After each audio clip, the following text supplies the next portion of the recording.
Just to give a little bit historic overview, because this is also a very interesting project on time. Around, let's say, 89 we started to do different TV and broadcasting projects. Some of us on Ars Electronica, some on Documenta, and the summit for some is that project Piazza Virtuale, because it also led to some very interesting development later called service area. So we were invited in 1992 to do that project Piazza Virtuale, which was based around the idea of a virtual piazza, a piazza where you can meet people, but virtually. I mean, not real, but through the different media of telecommunication. And in order to do that, Content developed, or the Tango TV developed 15 different interaction modules, which we played in a semi-automatic schedule on 100 days of Documenta 9. So what you see here, there's a video which explains sort of the piece. It's about 30 minutes, it's worth seeing. From my point of view today, it keeps out certain things, but anyway, it's interesting to see. On that 8 monitors on the wall, you see, starting from 16th of July 1992, the broadcast, the continuous broadcast, which we did on 3SAT, altogether maybe 750 hours of broadcast on 3SAT and Olympus satellite, which we got from the European Space Agency. And you can see consequential views of that, the broadcasts over there, and all their problematic things, beautiful things, poetic view, whatever. Take your time. And performance. And art starts with an individual which is doing art or performance. And this is how I met Karel Dudešek, which is a honored person here. Hey Brana, can you please be quiet shortly? Just shortly, and then you make your interview later. Our curator is disturbing this performance. So very soon I started collaborating in the 70s, and in 1979 we founded a group, Minus Delta T, in Zurich on 1st of August with Karel Dudešek, Chris Haas, who died 3 years ago, a musician, and we were a music performance group. So this timeline, or this wall, is important to read on different levels. So you see certain activities. We are individual artists, but we didn't put all the individual artwork. We put the group work on it. And then later on, like in Piazza Virtuale, we included also the collective, the social work into the network. We premeditated a certain number of social networks and networks in the work we did. So Minus Delta T as a music performance group started. First performance in Nizza by Ben Vautier, which was a Fluxus artist, where we did a performance. And in '82 made the very famous project, the Stone Project, where we transported a stone of 5.5 tons from Europe to Asia on a truck. On a truck, which you see here, coming back to Europe. So this is very shortcut, just that you see it.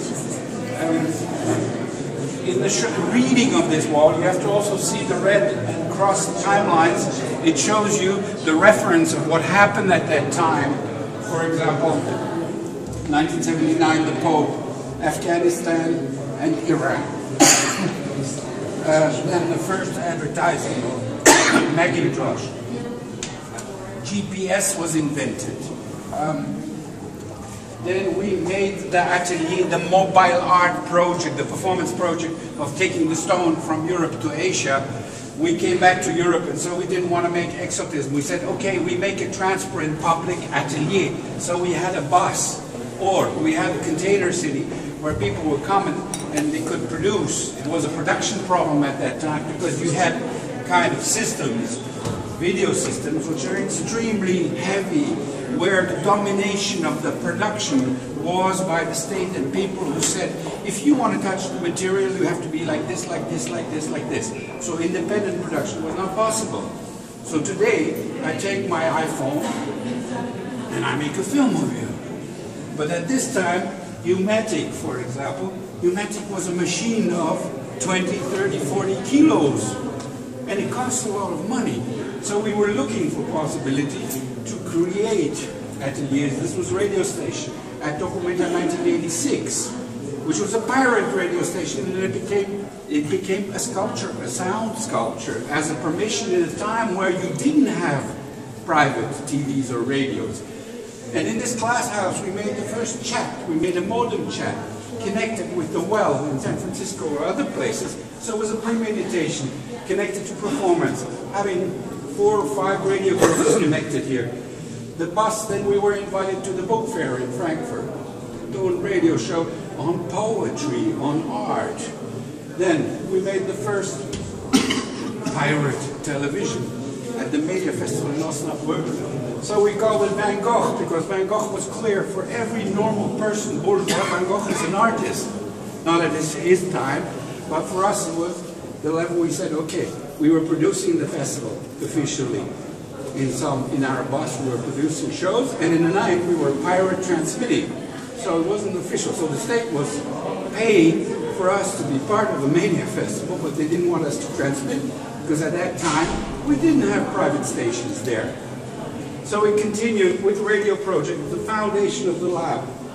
Then people started to work, getting invited to Ars Electronica in Austria, where we did the first kind of live television too. Because first it was just a video art project, going to Eastern countries, or having here the networks of Informental. Maybe people know. Go to the ZK and you will see it's the best archive of the 80s. It involved the Eastern countries. It was founded by Gabor Bodi, which is a filmmaker from Hungary. So all the Eastern countries were connected not by internet, not by telephone, not by picture phones, etc. It was videotapes which were smuggled in some kind of bag to Europe and then edited and copied and then put into a magazine which was toured. So it was a premeditation of the network things, of the social and artistic networks. Here were the first picture phones, or let's say the first picture phones which were kind of affordable. I mean, you could make a video connection in the 90s which cost you 500 marks per hour to connect. But we started using things. So you could make slow scan pictures here. Or here, Benjamin and me, we went to the States in America. The Pompino project here. We had the premeditation here. You see the different games. It was made with an Amiga. We made a kind of 3D grid, and the people were in the blue box and they were playing video games, which is totally normal today, but at that time we did it really the cheapest way you could do it. Then this political thing with the university TV groups. Please produce on yourself, do television, have a voice before private television and other things existed. In Piazza Virtuale we said, okay, we're performance artists, we work in a group, and now through University TV and other projects we created the possibility of having other people to participate. And then the democratic imagination came, like Boyce also said, every man is an artist, but when it happens that every man is an artist, it's quite horrible. If you look at the reality TV program, which is the reality of today, every man being an artist, it's a problem of quality. So we can't discuss about the quality.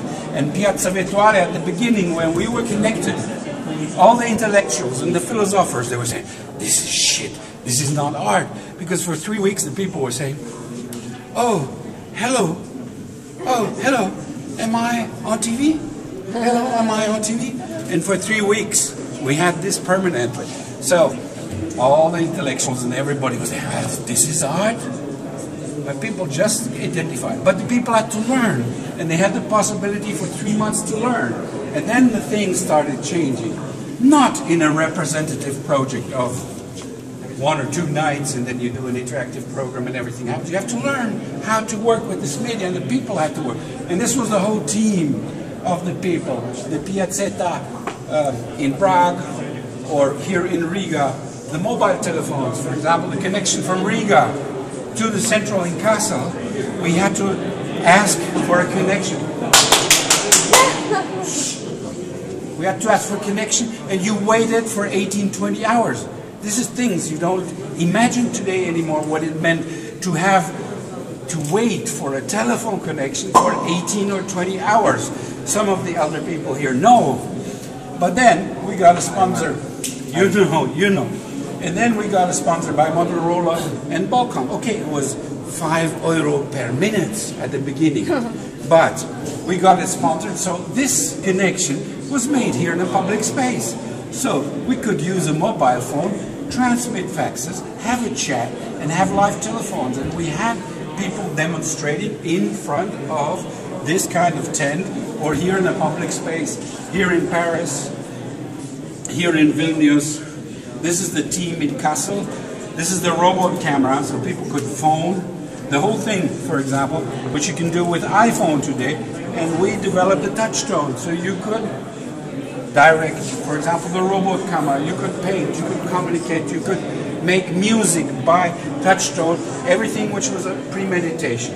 So the green things are Piazza Virtuale, the red things is the timeline, where you see what happened actually at that moment. Like mobile phone was invented in 1991 in a popular way, and we used it in 92 already in this project. Here, the things we were doing in German. This was the broadcast possibility by satellite. It was pulled up on satellite and pulled down by local programs. For example, the local TV of Czechoslovakia at that time took it over, or in Moscow they took it over. In the local TV programs, and people could phone, sure, and they said hello. So, welcome to look at this wall and to read it in this way, to understand what historically, how this performance developed and how the future continues. Here is till 92. And 93. Our group as Van Gogh TV split in different directions. Each one was doing other projects. And now, about 2-3 years, again, we're coming together, doing a little bit this retrospective, which is a bit, you could call it, media archaeologically, but also political, cultural archaeologically, and how to create your own tools to do art or poetry or life quality.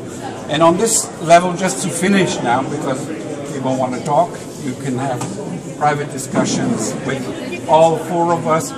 Art is research on culture, and research on culture is to develop culture. And today we have too much journalists, people who comment the existing culture and don't create it.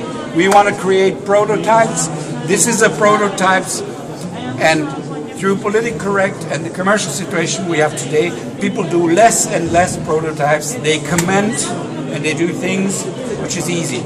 Nobody liked our project at the beginning when we started. And then millions were looking at it. And it became culture. And it's mainstream culture today, like Facebook, like YouTube, etc. This is all premeditated here. But it was much later. So, we continue working on qualities. And your task, you're the young generations, to develop the new prototypes. So please work, and thank you very much for coming. Do you have a question? Some Professor Hayes. Please question. Yeah. They were great guys. Still. Sleepers. I'm documenting people sleeping in a very rushed space where a lot of movement and business and crowds are passing, and I'm capturing them sleeping, and the overpaintings are for me an interpretation of their dreams, hypothetical dreams. During the daytime they collapse because the energy runs out and they falter and sleep wherever they are. Yeah? And I'm overpainting this, just interpreting what is maybe going on in their dreams abstractly. These are paintings from Indonesia which I'm doing, and these are falling trees and distortion of jungle, because in this land a lot of things are going on with mining and palm oil, and a lot of things are getting destroyed. So what I'm doing, I'm contextualizing it with traditional Indonesian art. These are wayang figures. Maybe you know the shadow puppets, yeah? And I find them very fascinating in the whole Indonesian mythology. In this region of Indonesia, the Islam is open. Yeah? It's nowhere else, not in Jakarta, not in the south, but in Yogyakarta, the mixture between Buddhism, Islam, and Hinduism created a melting pot of openness which is unbelievable. It is much more open than even a Western society. These are a kind of, I'm cleaning. I try to put the visual information in a kind of a cleaning process. Maybe if you have been in Thailand, you recognize the posters. These are posters from Thai boxers, which are living a terrible life. Yeah?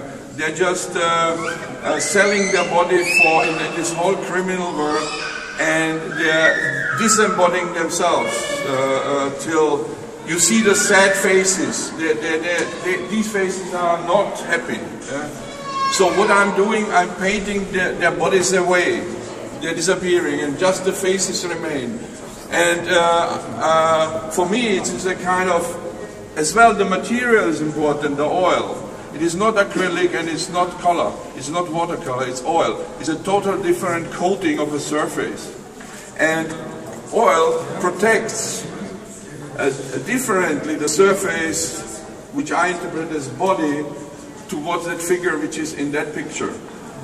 So for me it's a kind of almost religious, symbolistic picture which can be placed even in a church or in a kind of place where things are worshipping towards the dehydration of bad things.